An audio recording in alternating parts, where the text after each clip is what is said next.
माणगावमध्ये भारताचा स्वातंत्र्य दिनाचा 80वा वर्धापन दिन साजरा होत आहे आणि या वर्धापन दिनानंतर आज आपण माणगाव तालुक्यातल्या माणगाव प्रशासकीय मध्यवर्ती कार्यालयामध्ये आहोत आणि आज आपण भेटणार आहोत माणगावचे पत्रकार प्रसाद गोरेगावकर यांनी आपल्या उपोषणाचं शस्त्र बाहेर काढलेलं आहे। यामागची कारण काय आहेत? आज त्यांचा लढा जवळजवळ 2 ते 3 वर्ष या माणगाव प्रशासनाने चालू आहे आणि याबाबत त्यांना न्याय मिळत नसल्या कारणाने प्रसाद गोरेगावकर यांनी आज ठाण मांडून बसलेले आहेत माणगाव प्रशासकीय मध्यवर्ती कार्यालयाच्या प्रांगणामध्ये। नक्कीच आपण पाहूया की प्रसाद गोरेगावकर यांच्या उपोषणाच्या मागण्या काय आहेत। गेली 5 वर्षापासून माझा हा लढा चालू आहे।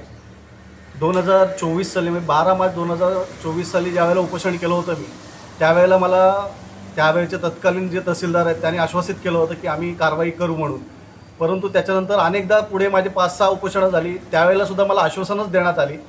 पण 12 मार्च 2024 रोजी ज्यावेळेला उपोषण केलं त्यावेळेला काही ठिकाणी जे आहेत ते बोजा चढवण्याचे आदेश झाले होते, पण त्या आदेश झाल्यानंतर अद्यापपर्यंत लिलाव झालेले नाहीत त्या गोष्टीचं। कारण ज्यावेळेला बोजा चढवला जातो त्या बोजा चढवल्यानंतर त्या बोजा वसुली करण्यासाठी लिलावाची नोटीस काढली जाते। मी अनेकदा पत्रव्यवहार केलेत, परंतु या ज्या काही ढिम्म बसलेले प्रशासकीय अधिकारी आहेत यांनी कुठल्याही प्रकारची हालचाल केलेली नाही आणि ना लिलावाच्या नोटीस काढलेल्या आहेत। त्याच्यामुळे आता माझी अशी मागणी आहे की जोपर्यंत इथं लिलावाची नोटीस काढत नाही आहेत तोपर्यंत मी ते ठाण मांडून बसणार आहे। त्याच्यासोबत आपल्या या तालुक्यामध्ये अनेक अशी संसाधने आहेत ज्याच्यातून महसूल गोळा होऊ शकतो, परंतु गेली 3 वर्ष महसूल खात्याचे माणगाव तहसील कार्यालय हे त्यांचं उद्दिष्ट साधण्यामध्ये अपयशी ठरलेलं आहे। त्याची कारणं देखील अनेक आहेत, त्यासाठीच मी त्यांच्याकडून जाणून घेण्यासाठी इथे बसलेलो आहे। त्याच्याशिवाय नगरपंचायतीचा विषय आहे। नगरपंचायतीमध्ये एक इमारत बांधण्यात आलेली आहे इन्फिनिटी बिल्डकॉन म्हणून।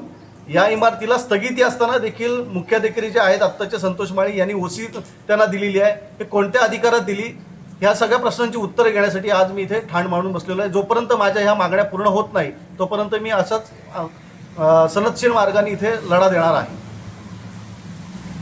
तर पाहिलं आज आपण भेटलो प्रसाद गोरेगावकर पत्रकार हे आज माणगावच्या प्रशासकीय मध्यवर्ती कार्यालयाच्या प्रांगणात नव्हे तर प्रवेशद्वाराजवळच उपोषणासाठी बसलेले आहेत। त्यांनी आपल्या मागण्या देखील काय आहेत ते त्यांनी दर्शक फलकाद्वारे आणि स्वतः माझे कोकणशी बोलताना देखील व्यक्त केलेले आहेत।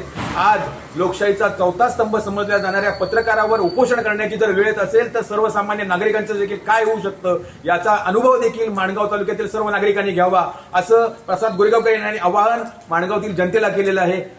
व्हिडिओ जर्नलिस्ट वैभव सत्रेसह माझे कोकण न्यूज प्रमोद जाधव माणगाव।